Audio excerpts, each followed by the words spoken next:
Estamos aqui no nosso primeiro programa no Portal Paranaíba Mais. A partir de agora você acompanha a gente aqui toda semana às terças-feiras. Bom, com apoio, a gente não pode esquecer, né, gente, de quem acredita na gente. Obrigada à Unipsico, à Clínica Carlos Chagas e à Produz Produtora pelo apoio. Bom, e nossos convidados de hoje, já quero agradecer de antemão, são a Virgínia Tavares, neuropsicóloga, né, gente? A Virgínia trabalha com crianças, ela faz diagnósticos, tá? E sim, psicólogos fazem diagnóstico. E o doutor Leandro Nogueira, que é nosso parceiro, nosso amigo aqui, e é um psiquiatra, gente, que acredita no trabalho da psicologia. Ele trabalha em conjunto com a gente.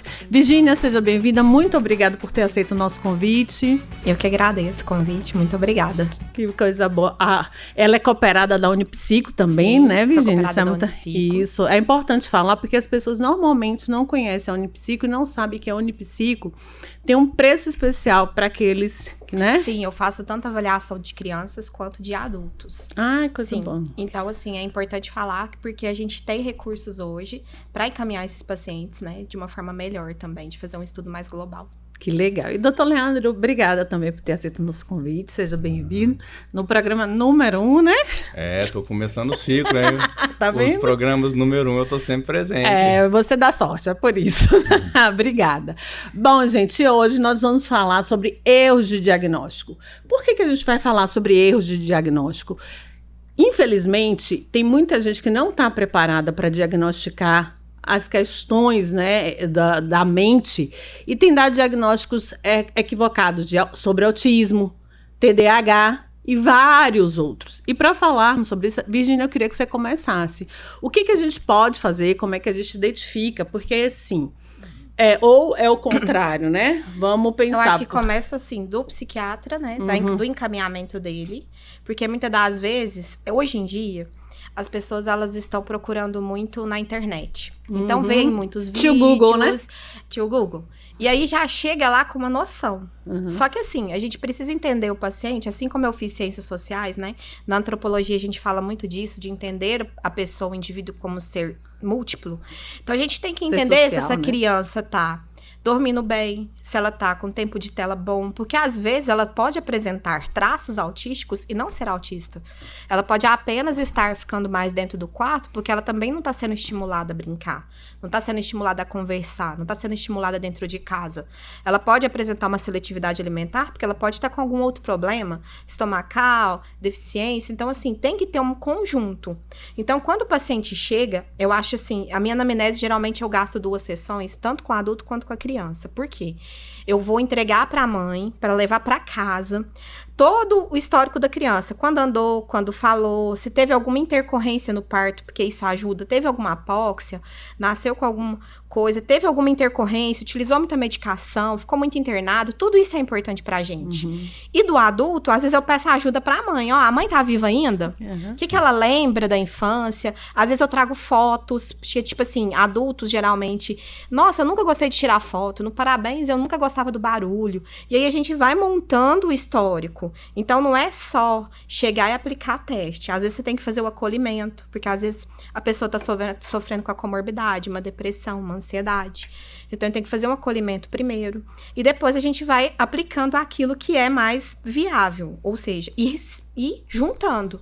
Porque os testes, eles vão dar uma estatística daquilo. E é uma estatística boa, só que ela não é total. Aí, a gente tem que estudar o clínico. Ou seja, vai ter horas que eu vou parar a sessão, terminei de aplicar o teste, agora você vai sentar, nós vamos conversar sobre um evento, uma festa que você teve, algo. Então, tem que ser uma investigação traumas, né? mais profunda.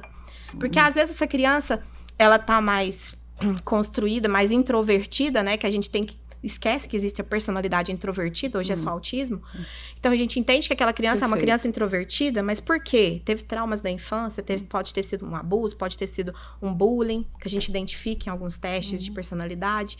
Então, entender isso como um todo. Até pelo próprio traço de caráter, né? O William Reis traz isso pra gente, os esquizoides, né? Os esquizoides. E temos muito esquizoides. Pessoas que escolhem realmente não ter a conexão. Inclusive, né? Eu tive 2 pacientes esquizoides ultimamente que escolhiam não ter, entendeu? Gente, só pra deixar claro aqui, tá? existe um autor que ele foi muito importante no estudo do caráter, porque a gente fala muito de bom caráter e mau caráter, né? Mas o caráter na psicologia é outra coisa. Então, nós temos 5 tipos de caráter, só para lembrar, só para saber, né? Desculpa.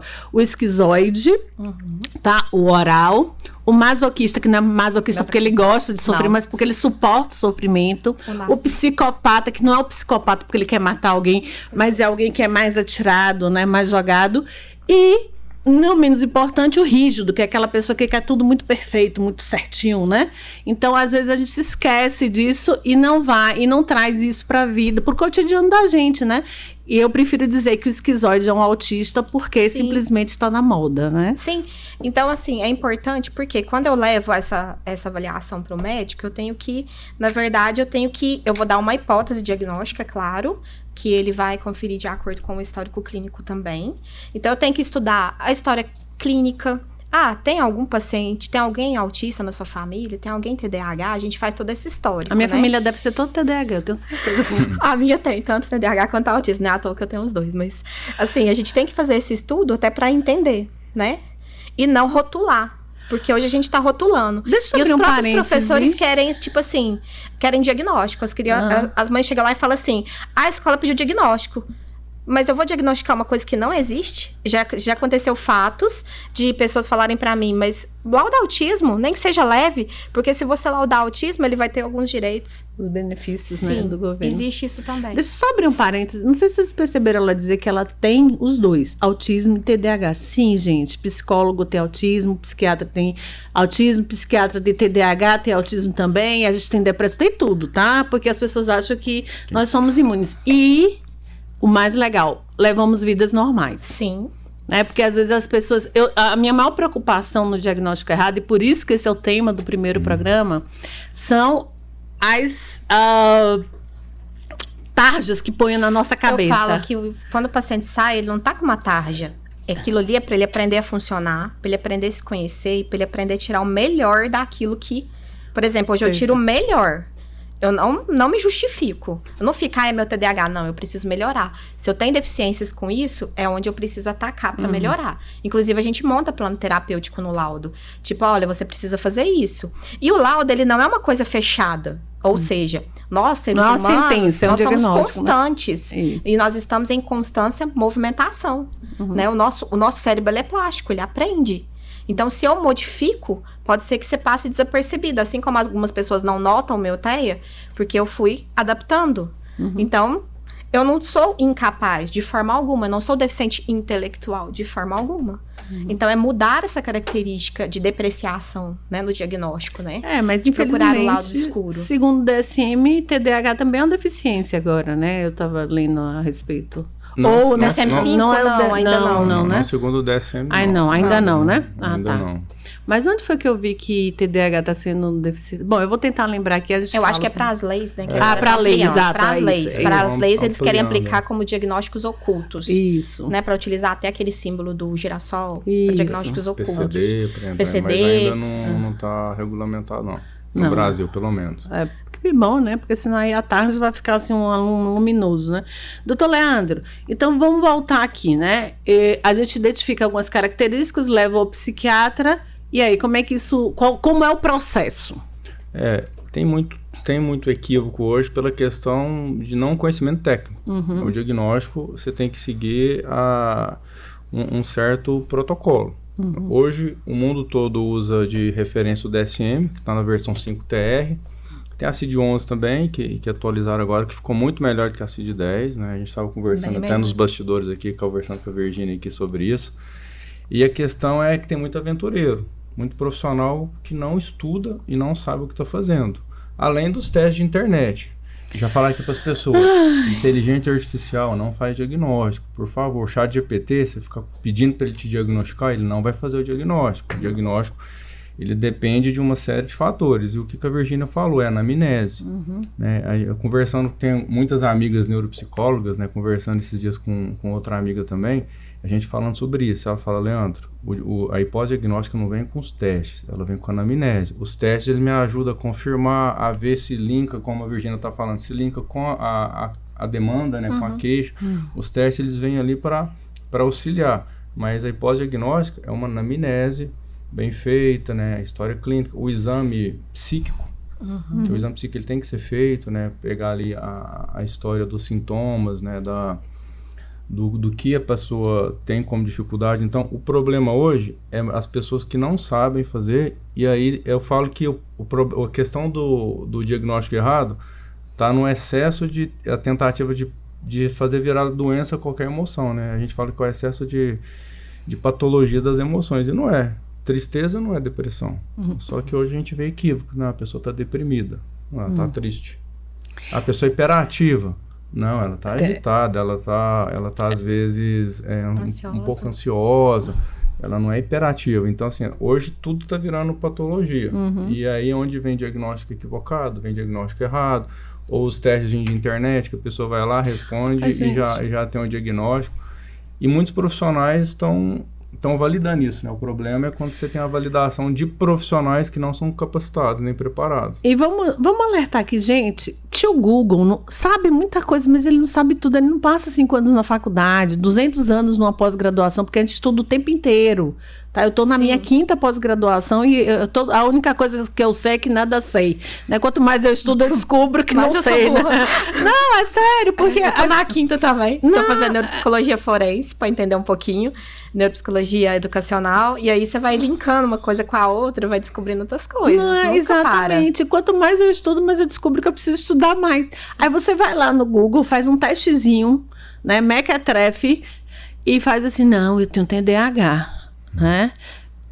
Eu tava brincando aqui, eu não tenho diagnóstico, mas eu tenho certeza que eu tenho TDAH, porque eu sempre fui muito agitada, né? Eu era a pessoa que...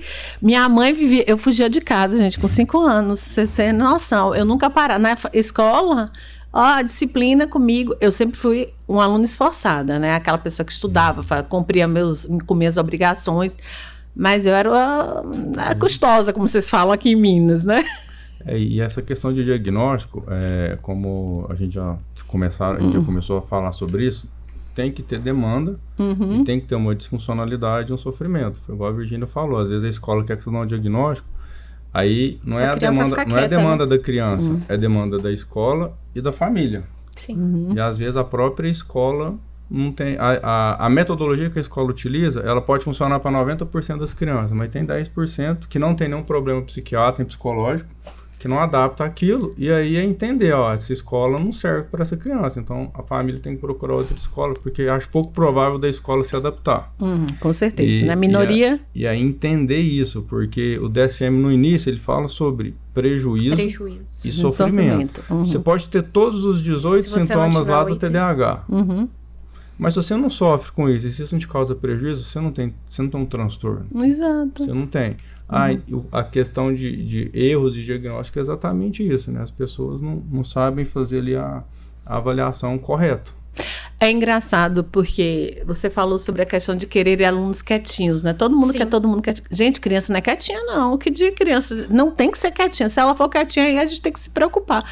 Que bom que elas brincam, que bom que elas se divertem, que bom que elas de vez em quando conversam na sala e vão aprender disciplina, né? A tela hiperativa. Então, tipo assim, a mãe quer dar a tela o dia inteiro e falar assim pra criança, dorme. Eu falo que a tela é igual, tipo, que você tá correndo num campo de futebol, né? Então, se eu falar para, você vai demorar uns 40 minutos ainda pra parar de ofegar, pro seu coração melhorar, não é? Assim, é o cérebro. Então, não, tem que ter uma rotina de sono, né? Um banhozinho quente, tirar a tela, uma alimentação saudável. A higiene do sono, né, Virgínia, né, doutor? Isso. Com certeza. E o problema, né, eu tenho falado isso com alguns pais, a tela não é o problema. O problema são os pais que não sabem gerenciar o tempo de tela dos filhos. Porque tem pais que estão sendo... Eu falo que qualquer extremo é ruim. Sim. Então, tem pai que... Meu filho não pega em tela. Sinto muito dizer, mas seu filho vai ficar deslocado, ele não vai acompanhar os colegas, ele vai ficar totalmente fora do mundo, porque o mundo das crianças de hoje são telas. Né? Tanto é que a gente vai sair numa tela para as pessoas não verem. Você está nos vendo agora numa tela. Exatamente. Agora, uma criança de 6 anos, ela não precisa de mais de 1 hora de tela por dia. Porque na escola não tem tanta tela ainda. Agora você vai pegar um menino do ensino médio. Hoje, por exemplo, as escolas, eles têm os tablets, são os notebooks, as tarefas são por tela, então já vai aumentar o tempo de tela. Agora, a questão é o excesso. Porque a pessoa que fica lá 12, 15, 16 horas na tela por dia, aí ela vai ter um prejuízo. Exatamente. Né? E já tem muitos estudos que mostram, né, por idades, o tempo máximo de tela por dia. São estudos ainda preliminares, né? Não tem estudos muito robustos, mas já dá para os pais ter uma noção, né, de 2 a 4 anos, né? Se tem indicação, não tem indicação ainda de tela, de 4 a 6 anos, e vai fazendo por idade o tempo máximo que não prejudica. E só um spoiler para você que está com a gente, o próximo programa fala sobre vício em tela. Então tá vendo? Terça-feira que vem. Inclusive, a Sociedade Brasileira de Pediatria, ela lançou, se não me engano, 10 CIDs, tem até 10 CIDs a mais, depois que houve a introdução da tela. Porque vício em tela também é uma doença, né? Desde 2020, salvo engano, é considerado uma doença. E a gente tem que ter muito cuidado com isso e os efeitos que isso dá, como você disse, né? Às vezes meu filho tá introspectivo porque ele se dá bem com a tela, não precisa de mais ninguém, e aí eu não quero sair do quarto. Meu filho é autista por isso. Meu filho tem TDAH, não consegue dormir por quê? Porque ele tá sendo hiperestimulado. Então a gente tem que ter cuidado. Você ia falar alguma coisa, Sim, a questão das telas, por que tem tido muito excesso de tela, né? E fica um recado para os pais, né? Inclusive meu filho fala isso para mim: pai, eu estou entediado, me dá o seu celular. Entediado. Filho, fica entediado. Eu falo pra ele, é bom ficar entediado. Então a criança não tem que ter estímulo o tempo todo. Sim. Às vezes está esperando, vou dar a tela para ele esperar sem ficar entediado. Não, deixa ele aprender a não ter dá um livro, fazer. Dá um livro. Ou qualquer coisa, deixa ele se virar. Não. Um livro não, mas assim, brincar com alguma coisa, contar azulejo. Essa coisa de TDAH, né? Que eu tinha eu fazia isso. Eu já contei todos os azulejos aqui que a gente chegou aqui, eu já contei todos. E ainda figuras nos azulejos quando a gente não via. Assim, mas assim, deixar a criança buscar coisas lúdicas, não tem que estar o celular, tá no restaurante, ela não vai ficar quieta. A criança não precisa ficar quieta. Claro que ela tem que entender o que pode fazer, o que não pode. Sim, disciplina o nome disso. Agora, não é fazer que tudo é doença. Por isso que está tendo um diagnóstico errado. Tudo está sendo patologizado. E as emoções não são doenças. A gente tem emoção de ficar ansioso. Sim. Vamos falar disso, né? Vamos falar das emoções, né? Sim, que não é ficar frustrado, né? De chorar. Triste, com medo. É diferente, né? Quem chora o dia todo, quem chora 24 horas por dia, 7 dias da semana, aí ela não tá triste, ela tá deprimida. Quem fica... Agora, uma vez ou outra, numa situação determinada, tá tudo certo. Você não tem que achar que a criança tem algum problema, que o adulto tem algum problema por causa disso. Mas se levar, às vezes, um profissional, ele não for bem preparado, ele vai diagnosticar. Tem aquela história que eu contei no nosso primeiro episódio, né? Que é exatamente isso, né? E tem gente que quer ter diagnóstico. Não, mas eu acho que vale contar, né? Aquele pai que chegou lá e... Contar essa história boa, por favor, né? Conta, vamos contar. Uma das primeiras... conversas que a gente teve, né, doutor? Essa história me marcou muito. Eu recebi um paciente, ele devia ter uns, não sei se era de 10 a 12 anos, não me lembro.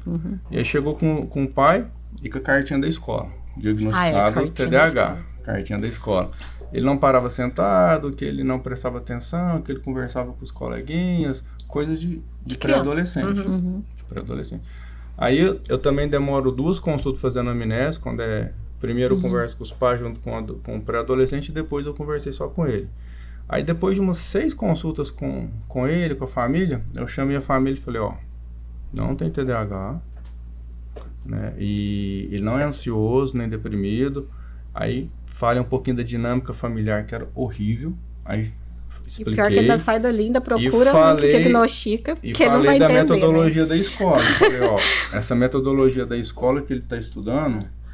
Chega mais perto do microfone, Ram. Essa metodologia da escola que ele está estudando não é adequada para ele. Então, não é que ele não aprende, é porque é aquele método tradicional. E tem crianças que não adaptam. E aí escrevi isso, né? E no meu encaminhamento eu falei que a criança não estava em terapia. Eu falei, preciso fazer terapia, e pus que os pais precisavam. Adoro, ele manda todo mundo. Mas isso é a pior briga. Então, eles saíram de lá, eu vi pelo semblante. Ele vai procurar outro para medicar, ruim, só para medicar. E ainda o pai falou para mim, mas você não... É até o que marca, né? Você não vai dar nenhum remedinho pro meu filho ficar mais tranquilo? Eu falei, seu filho não precisa de remedinho, ele precisa de terapia, você precisa de terapia, mudar a dinâmica familiar e buscar uma escola que tem uma metodologia diferente dessa tradicional, porque em vez de dar remédio para ele pode ter uma escola que aí se adequa. A gente volta até na evolução da sociologia aí, né? Isso. Porque aí o conceito de família, ele mudou ao longo dos anos. Sim, com igual certeza. A minha família, eu e minha filha, infelizmente. Parei do meu esposo, mas do meu ex-marido, mas ele tem outra família hoje e a gente tem a nossa família. Porém, a gente tem que fazer isso andar. Isso. Ela teve uma ansiedade quando eu me separei muito grande e aí a gente foi tratar essa ansiedade. Só que os pais hoje têm preguiça de cuidar dos filhos. Desculpa, é uma verdade. Eu concordo. Eles querem ou que a psicóloga cuide ou que a escola cuide. É que é Duque, né? Querem pagar às vezes, né? Falam, não, meu filho precisa fazer 3 sessões por semana, eu pago as 3 sessões. Mas eles não estão dispostos a mudar o que precisa ser mudado. Mas é porque tem que mudar a dinâmica, tem que mudar a dinâmica. Às vezes eu falo pro casal, é importante a criança ter rotina de sono, até pra vocês, enquanto casal, ter um tempo pra vocês. A criança dormir, ter uma higiene de sono, vocês ter o tempinho de vocês, pra namorar, pra conversar, que seja que for. Já chega o casal que faz tudo pra criança. E hoje todo mundo é imediatista. Porque hoje a gente tem acesso a tudo na nossa mão. E não é só imediatista não, Virginia. Vamos ser sérios, a gente não quer que as nossas crianças se frustrem como nós fomos frustrados. E a gente foi muito. E a gente, às vezes, como a década de 80, né? A gente foi muito. Eu sou de 60, mas tá tudo bem. Aí a gente foi muito, então a gente não quer que eles se frustrem. Mas é necessária a frustração. Muito. É necessário porque eles têm que aprender que o mundo lá fora, ele frustra. Porque eu vou proteger essa criança até o resto da vida. Às vezes eu falo pra minha filha. Essa criança é adolescente também, né? Você tem que chorar. A emoção veio, chora. Mãe, mas fica eu tô triste, chateada. né? Ué, é normal. Chateia, chora, é emoção. Não tem que calar a boca também por causa da emoção. Chora, sentiu, acabou, finalizou. É uma emoção. A gente tem preguiça até de trabalhar a emoção. Eu sei que é porque a gente tem uma carga de trabalho muito alta. Igual eu trabalho 12 horas, das 7 às 7 da noite. Então eu chego e curto pouco ela no final do dia. Mas mesmo assim eu tento, a hora que chega, vamos deitar junto, conversar do dia, o que teve na escola, o que não. Como é que você tá se sentindo, né? Importante perguntar como tá se sentindo, sim, tá, porque gente? às vezes o bullying aparece no meu consultório quando chega pra fazer avaliação neuro.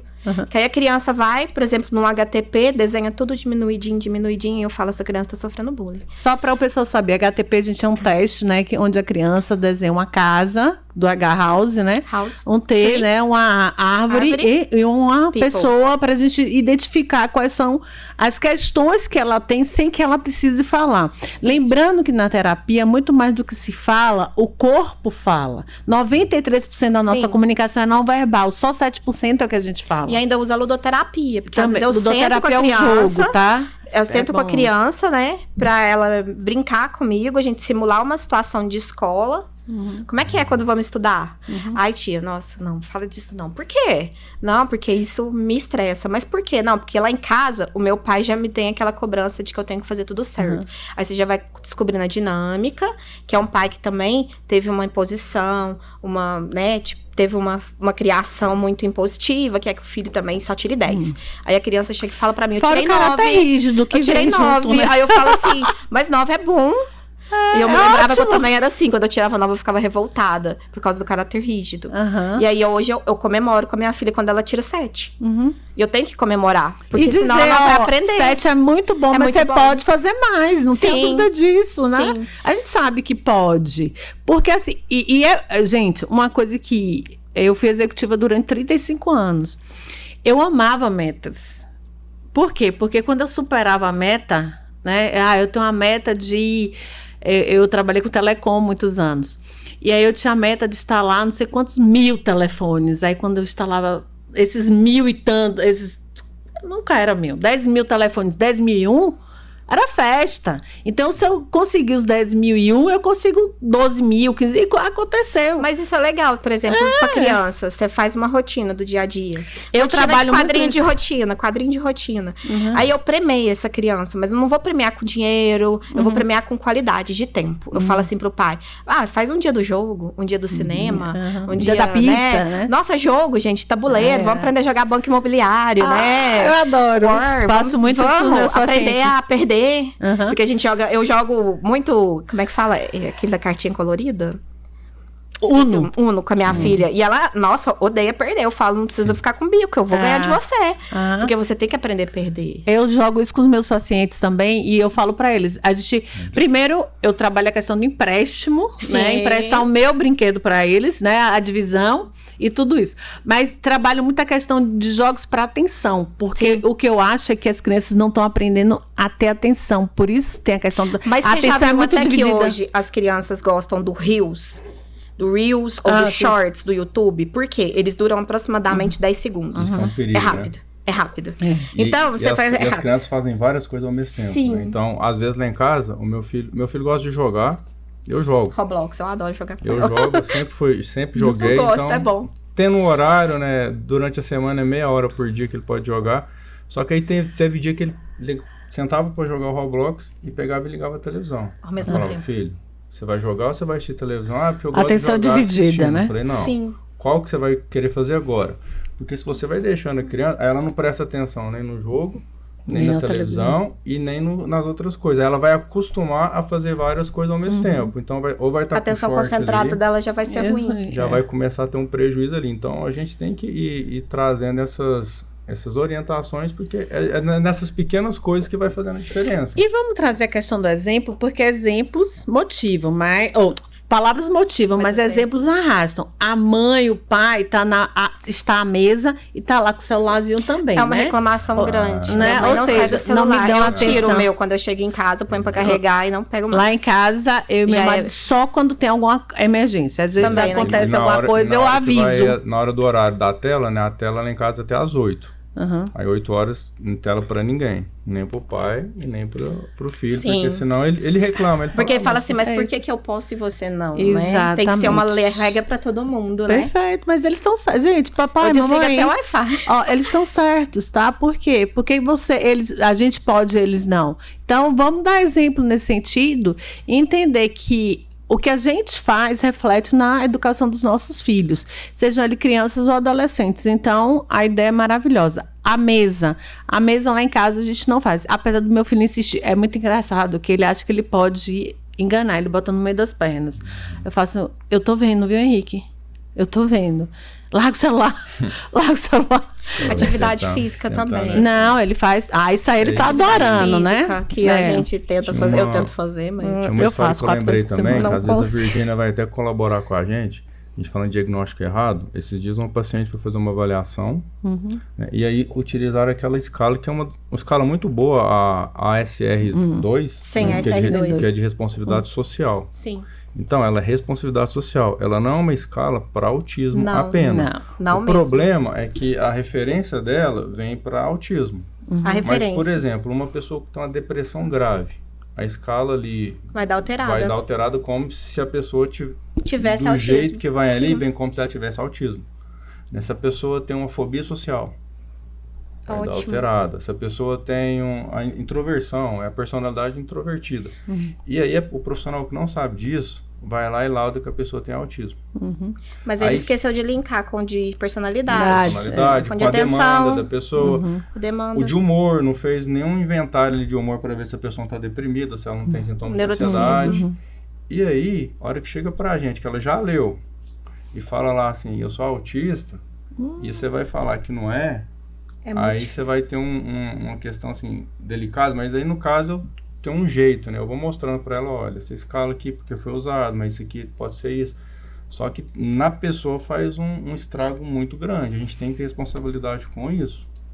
Porque quando você lauda isso e aí depois deslaudar, né? Porque aí vem outra pessoa para analisar também. Então, não só do autismo, mas do TDAH, às vezes a pessoa não tem TDAH e tem também que o pessoal não conhece muito, que é o DPAC, que é o distúrbio do processamento auditivo central, e que ele também dá características autísticas, porque a criança ela não consegue compreender a informação.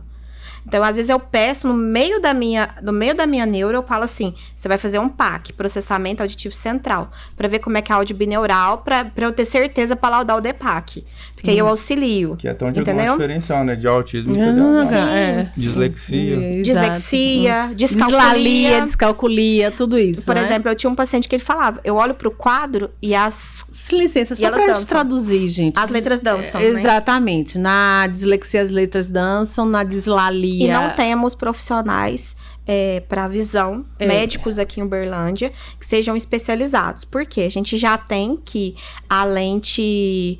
Existe uma lente que ela auxilia, mas, na verdade, o óculos para dislexia mesmo, ele só foi criado por uma startup francesa, que é o Lexus. Só que ele é super caro para a obtenção. Porém, as lentes prismáticas, elas auxiliam a diminuir a refração da luz no caso do paciente disléxico.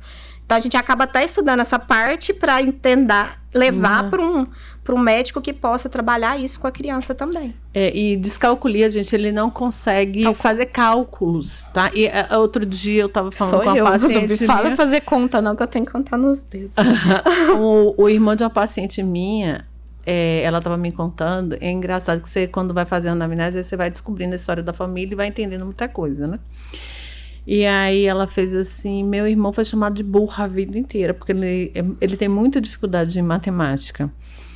Aí quando ela começou a me falar, eu fiz, mas isso não é burrice, não. Eu acho, e não foi um diagnóstico, tá, gente? Por favor, eu não conversei com o rapaz, mas uma pessoa que ele não conseguia. Ela disse que equações básicas, de somar, tipo, 2 mais 3, né? Ele tinha uma dificuldade imensa. Aí eu fiz, é bom investigar, porque às vezes a gente recebe as taxações, você é burro, você é isso. E às vezes tem um QI alto, sabe? Às vezes no teste de QI ele tem um QI alto, só que ele não tem uma habilidade que é a habilidade da matemática, mas ele tem habilidade verbal, né? Que pode ser desenvolvida. Inclusive ela tem uma paciente que ela tem dislexia e descalculia, e ela trabalha com análise de informação, análise de dados. Análise BI, de dados. Power BI. E ela tem outras habilidades. Ela tem um diagnóstico de TEA e TDAH. E ela teve o diagnóstico precoce, então ela sabia que ela tinha isso, ela queria fazer essa análise de dados. Ela conseguiu um método de estudar, de entender que ela é uma excelente analista de dados, inclusive líder, né, da equipe, mas com as dificuldades, foi igual a Virginia falou, isso não é um motivo para você não fazer o que você gostaria de fazer. Sim. E nem justificar, não consigo. Ela se planejou e ela consegue. Eu tive um paciente adulto com 45 anos, que aí a gente laudou TEA, dislexia. E ele achava que ele era burro, porque ele demorou 8 anos para terminar o curso na UFA, ele quase jubilou. E ele falava pra mim, aí no dia que a gente foi fazer um teste, ele falou assim, não, peraí, deixa eu pôr meu óculos, porque minha visão é muito ruim. Aí eu perguntei pra ele, como assim? Ah, não, as letras parecem formiguinhas. Aí eu, como assim? Aí ele falou assim, e como que é pra trabalhar na tela do computador? Nossa, horrível, eu tive que bolar uma letra específica, que existe até uma letra para disléxico. Hoje na computação eles estão montando. E aí eu falei assim, não, mas isso não é, isso é dislexia. Aí quando eu comecei a explicar o que era, ele começou a chorar, porque tipo assim, cara, eu não sou burro. Ninguém nunca me disse isso. Eu tenho dificuldade. Então quando ele vai fazer uma reunião, por exemplo, pelo TEA e pelo TDAH associado, que também tem, ele não consegue ficar prestando atenção. Só o que é pra ele, o que não é, ele não foca. Então eu tive que passar até uma carta pro gerente dele, pra na hora que fosse as reuniões, ele poder ficar em off. No dia que ele tem muitas reuniões, ele fica exausto. Aí ele precisa dormir 7 a 8 horas, até 12 horas. Então, assim, para ele entender que ele recebeu muito estímulo. Mas isso não fez. Ele, para mim, é um paciente exemplar porque ele usou isso para melhorar. Então, hoje, ele entende. Às vezes, ele fala assim, minha esposa falava que eu era muito ruim no churrasco, né? Tipo, só 2 horas eu queria ir embora, igual eu, né? Quero ir embora. Aí eu falei, não, faz o seguinte, vai lá pra dentro, descansa um pouquinho, explica pra família o que é, eu preciso dar uma descansada, volto e me conecto de novo. E aí melhorou. Até a socialização com a família, melhorou o relacionamento dele com a esposa. Gente, autoconhecimento é tudo, né? Quando eu sei o que eu tenho... E é engraçado, a gente estava falando aqui nos bastidores, antes da gente começar esse bate-papo, sobre ser esforçado e ser inteligente. Eu fiz um teste de inteligência, a minha professora é doutora essa professora que fez esse teste, que aplicou em mim, ela é doutora em psicologia, especialista em testes. Eu descobri que minha inteligência é muito acima da média. Você tem noção, eu nem estava na escala.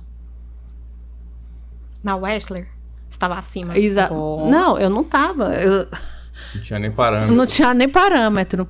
E eu sempre me achei esforçada, eu nunca me achei inteligente. Eu também sempre me acho esforçada. Entendeu? E aí eu descobri, e eu não tô falando isso pra mim, Gabi, eu tô falando isso pra gente entender quem a gente é. E a sua autoestima foi prejudicada porque você achava que você era burra.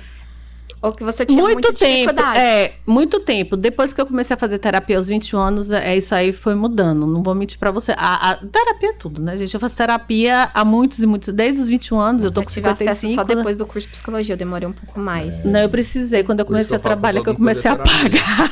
Eu falo pra todo mundo fazer terapia. É porque eu tive uma irmã que não foi fofa, não. Minha irmã mais velha, ela tinha um problema de autoestima alta e ela reverberava isso. O meu irmão é diferente. Ele é aquele que não sentava pra estudar. Entendi. Então, tipo assim, minha mãe fazia uma arguição, eu levava 5 horas pra aprender o que ele aprendia em... 2 minutos? 12 minutos. Aí eu me achava muito burra, me comparava muito com ele. E já que a gente tá falando de diagnóstico, né, a gente tem que falar o porquê do diagnóstico também, isso, que a gente tá falando agora, né? Eu sempre dou aula para graduação, né, para muito estudante. Eu sempre falo para eles qual que é o objetivo do diagnóstico.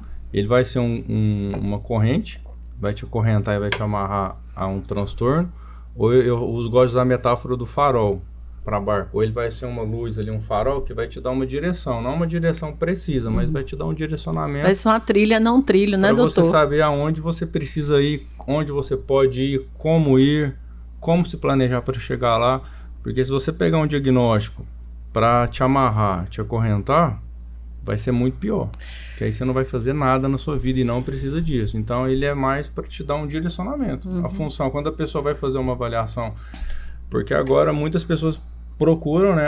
Eu tenho TDAH, eu tenho autismo, eles vão porque faz sentido para eles avaliarem. Eu tenho depressão, eu tenho ansiedade, TAG, transtorno de ansiedade generalizado, né? Então eu falo, a finalidade é a gente descobrir o que acontece para você ter um direcionamento. E às vezes você pega um paciente que tá tomando um monte de medicação também já, né?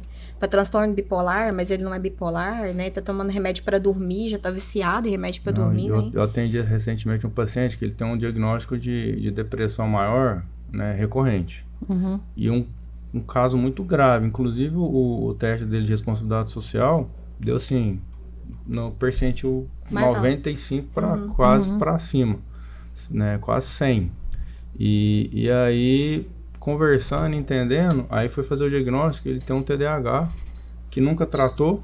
As frustrações dele, da procrastinação, de não conseguir, ele tem muito a escala dele de Berkeley, veio das disfunções de gerenciamento de tempo, de disfunções de executiva.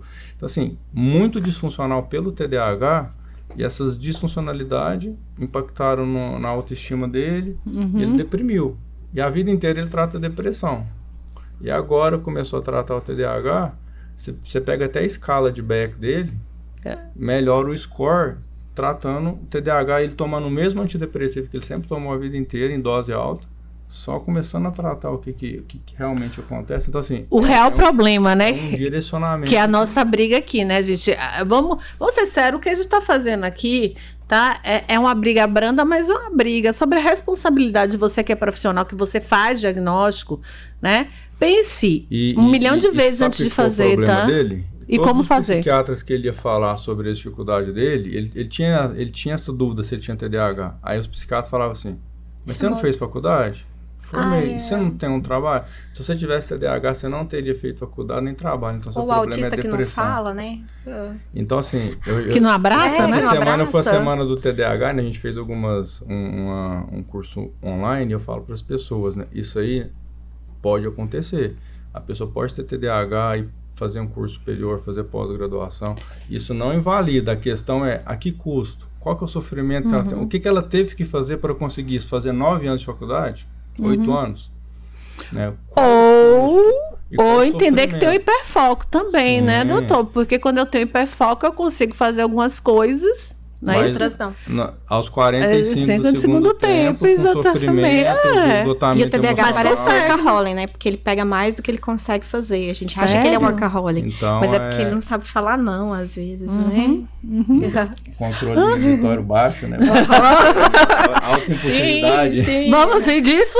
Eu ajudo. A empatia é muito grande. Isso, e aí depois, né? Como é que diz não? Eu falo que eu já ensinei muita gente a ganhar mais dinheiro que eu. Não. O que você tá fazendo? Não, é engraçado, porque fórmula. eu tô atendendo uma senhora de 77 anos aos domingos, né? Porque foi o único dia que eu tive. Ela olhou pra mim, você é minha luz. Eu falei assim, como é que eu não atendo essa pessoa? Aí como é que diz não? Eu odeio acordar cedo no final de semana, gente. Minha meta é dormir até acordar. Vocês sabem o que é isso? É dormir até a hora que o corpo diz assim, acorde, levante, pode ir. Mas agora domingo eu acordo cedo pra atender ela. Como é que diz não, né? Só que aí você tem que projetar coisas para se beneficiar ao contrário, né? Estratégias para você ter seu descanso também. Não, mas a gente tá fazendo isso bem sábado. Para não entrar no burnout, né? Exatamente. Não esgotar também. Também, é verdade. Mas assim, é a questão de não fazer. Mas bom, eu queria muito que a gente... Para a gente fechar o programa em si, né, gente? O que a gente pode fazer? Primeiro, procurar profissionais competentes, de fato. Às vezes a gente visa muita questão financeira. Eu vou pagar mais barato porque eu vou ter o mesmo resultado, tá tudo bem. Não é verdade. Olha, tem coisas que não tem preço, tem coisas que tem valor. Eu falo muito sobre isso. Você fala, Núbia, preço e valor é a mesma coisa? Não. Tá? Se você me perguntar quanto custa uma caneca dessa, custa R$20. Qual o valor que ela tem para mim? Eu não vendo por dinheiro nenhum, porque é a caneca do meu programa, né? Então, a gente precisa entender isso. Que às vezes a gente quer pagar mais barato, né? A gente quer uma coisa que não tem... Principalmente nas avaliações. Exatamente. Né? As avaliações, elas não são um custo baixo, mas o valor, né, não o preço, é por conta da questão do tempo, né, da quantidade de sessões. E não só da quantidade de sessões, do tempo depois que são caros, dos né? do tempo depois da sessão para analisar. E para mim é muito claro, eu pego às vezes algumas avaliações neuropsicológicas, que a anamnese é pequenininha, tem quase nada. Aí você vê nas hipóteses diagnósticas, a pessoa não discute, você vê que ela fica perdida e dá 10 hipóteses diagnósticas. Agora, quando você pega uma avaliação que a pessoa tem aquela anamnese gigante, você chega lá na hipótese diagnóstica, você vê que é uma precisão, assim, só aquilo, bem, porque o valor depende também do profissional que tá. Sim, com preço, certeza. você vai achar todo tipo de preço, mas e aquele que vai fazer uma coisa com qualidade, né, que vai te entregar, né, sem um erro diagnóstico, né, sem um erro de hipótese diagnóstica, né, então, assim, isso tem que ser avaliado, a questão do investir em você. Leandro, às vezes eu indico meus pacientes fazer psicoterapia, eles falam, mas terapia é caro. Eu falo, qual que é o valor da sua qualidade de vida? Vale menos do que a terapia? Aí a pessoa, não, claro que não. Eu falei, então você está investindo na sua qualidade de vida, no seu valor, não no preço, não pensa só no preço. A gente tem que investir na gente, né? É mais barato fazer terapia do que pagar psiquiatra e remédio. Eu concordo plenamente. Eu concordo plenamente. Muito mais barato. Não, e ela estava falando sobre exercícios físicos. Eu, desde o ano passado, eu disse, agora, meu filho, eu acordo 5h30 da manhã. Odeio acordar cedo. Gente, eu odeio mesmo, tá? Tô sendo sincera. Mas vou na força do amor, porque eu me amo muito, tá? Ainda tá me impedindo. Segunda, terça, quinta e sexta. Não faço quarta, porque quarta eu tenho terapia de 7 às 7h50 da manhã. Eu também não abro mão, ó. Kelly, minha terapeuta maravilhosa, exatamente. E... gente, é incrível. Eu passo o dia super bem, super disposta. Ajuda no TDAH. Ajuda. Né? A libera dopamina, né? Libera, exatamente. E assim, só o fato de você estar bem, se sentindo bem. Fiz todos os meus exames, não tem nada fora do lugar. Quase 50, daqui a 2 meses eu faço 56 anos. Então, assim, não, daqui a um mês. Né? Março, abril. Mês que vem, abril, eu faço 56. Eu faço assim, gente, que coisa boa, né? Autocuidado, amor próprio. Terapia fez isso comigo. Eu não era assim, não. Investir em você. E total. Faço questão de investir em mim, tá? E uma coisa que eu também quero trazer pra gente, né? Então, a primeira coisa que a gente tem que fazer é procurar excelentes profissionais, porque a gente merece. Junta um dinheirinho, investe em você. Mas eu quero também ressaltar outra coisa. Um diagnóstico não é uma sentença de morte. Vamos falar sobre isso? Justamente, né? Né? Então, eu quero ressaltar. A gente já comentou isso aqui, mas vamos ressaltar, né? Então, eu posso viver bem com TEA, com TDAH, Virginia? Sim. Você vai criar mecanismos. Né? Eu tenho alguns mecanismos para me ajudar a não me perder, e a ter foco. principalmente, você vai entender e respeitar seus limites. Né? Então, quando você sabe que você talvez não fazia aquilo, não é porque você é preguiçoso, ou porque você não gosta, ou porque você não queria fazer. É porque é uma limitação sua, é uma condição sua. Você vai se planejar, você vai entender e você vai fazer de uma forma diferente. Né? Isso traz isso liberta a pessoa. Né? Um outro, dá tempo de falar um caso rapidinho? Dá, claro, muito tempo ainda. A gente outro tem caso tempo, que me é marcou nosso. bastante, há uns 2 anos atrás, um paciente me procurou com ideação suicida. Nossa.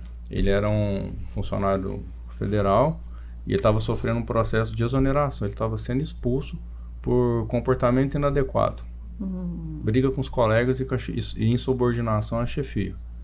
E aí, né, ele estava com ansiedade, depressão, e que assim, eu fui. Aí ele foi me contando a história dele. Aí a desregulação veio porque eles mudaram de prédio e ele ficava num andar e ele teve que ir para outro andar. E ele só gostava de ir no banheiro do outro andar. Ele falou que não ia ficar na sala de baixo porque ele já tinha acostumado e que lá. E aí ele xingou o chefe, brigou com os colegas. E aí fui vendo. Aí pedi para ele fazer uma avaliação neuropsicológica. Vem com autismo e TDAH. E aí era todas as... Aí eu pedi o processo dele do trabalho dele. Todas as reclamações eram desregulação emocional do TEA ou do TDAH, principalmente da rigidez. Ele era aquele que falava sem pensar, que humilhava, ele tinha lá... O TEA, né? Ou TDAH, desculpa, TDAH. Que ele humilhava, que ele falava o que pensava sem filtro. Sem filtro é o TEA. E aí aí eu fui vendo, e aí na hora que terminou, aí eu pedi para a neuropsicóloga fazer um laudo ressaltando sobre esses pontos, eu fiz também. O advogado dele reverteu, aí ele pediu aquela de redução para 6 horas por dia, para ele poder 20%. Fazer as terapias dele, né? Que aí ele se propôs a fazer todas as terapias, e aí ele está no híbrido, que ele pode ficar mais tempo em casa e vai 1 ou 2 vezes só no dia, e assim, a qualidade de vida dele melhorou. Inclusive, ele não entendia porque ele não conseguia ter relacionamento. Porque ele ficou casado 1 ano e meio, aí ele falou que a mulher não aguentava ele, e ele não conseguia namorar com ninguém mais de 2 meses. Aí ele foi se entender. E eu peguei ele prestes a cometer suicídio, que ele já tinha planejado. Nossa, ela tá me arrepiando, ele estava com planejamento. E aí a hora que ele com 47 anos, ele estava quase aposentando. Conviver com 2 comorbidades não é fácil. Eu já tive pensamentos também de autoextermínio. E sem saber, e ele é da engenharia, engenheiro, mas ele tinha... aí no teste dele veio lá um QI de 140. Então, assim, ele tinha altas habilidades, por isso que ele passou no concurso, por isso que ele conseguiu estar num lugar bom, mas a desregulação emocional dele quase levou ele para falência da vida dele. Imagina se ele fosse exonerado aos 47 anos, sei lá, 45 na época. Ele falou, eu vou tirar minha vida, porque eu não tenho dinheiro nem para pagar a pensão do meu filho, que ele era divorciado. Onde que eu vou arrumar um trabalho aos 40 e tantos anos, sendo que eu trabalhei no mesmo... Arranja, viu, gente? Arranja. Isso é arranja.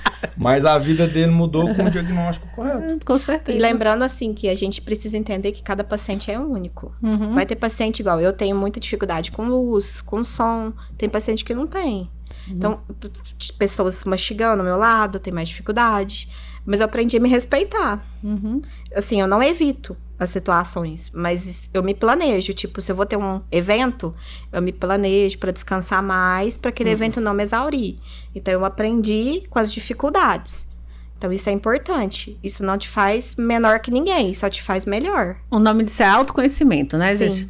Bom, infelizmente, chegamos ao final do nosso programa número 1, aqui no Portal Paranaíba Mais. Quero agradecer imensamente a vocês e gostaria que vocês deixassem um recado, a rede, os contatos de vocês, para que as pessoas conheçam um pouco mais do trabalho de vocês também, né? Tá, eu vou deixar meu Instagram, é @neuropsicóloga. Virginia Tavares, né? Tá Neuropsi Vicunha. Lá eu sempre posto muita coisa, muito vídeo. E meu telefone, que é 99800-9246. Sou eu que atendo, sou eu que agendo. Às vezes demora um pouquinho. Tenho um pouco de paciência, porque eu gosto de atender todo mundo, mas às vezes demora, tá?